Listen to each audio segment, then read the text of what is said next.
রান্নাটা করার জন্য আমি কড়াইয়ে একটু জল দিয়ে ওর মধ্যে অল্প করে লবণ আর ফুলকপি দিয়ে কপিটাকে আমি ভাপিয়ে নেব। 5 মিনিট ভাপিয়ে নেওয়া হয়ে গেছে আমার।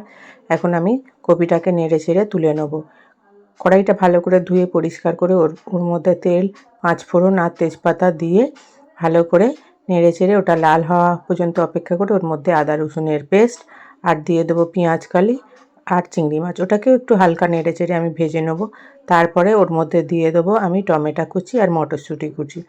এইভাবে ভালো করে নেড়ে চেড়ে আমি এখন ওর মধ্যে দিয়ে দেবো হলুদ গুঁড়ো, লঙ্কা গুঁড়ো, কাশ্মীরি লঙ্কার গুঁড়ো, জিরে গুঁড়ো, ধনে গুঁড়ো আর দিয়ে দেবো স্বাদ মতো লবণ। আগে আমি ফুলকপিতে অল্প লবণ দিয়েছি, সেই জন্য এখন আমি একটু কমই লবণ দিয়েছি। এখন ওটা আমার কষানো হয়ে গেছে। ওর মধ্যে ফুলকপি আর একটা সিদ্ধ করা আলু ভালো করে কষিয়ে অল্প করে জল দিয়ে আমি চাপা দিয়ে দেবো। এটা আমি একটু শুকনো শুকনো করে বানাবো।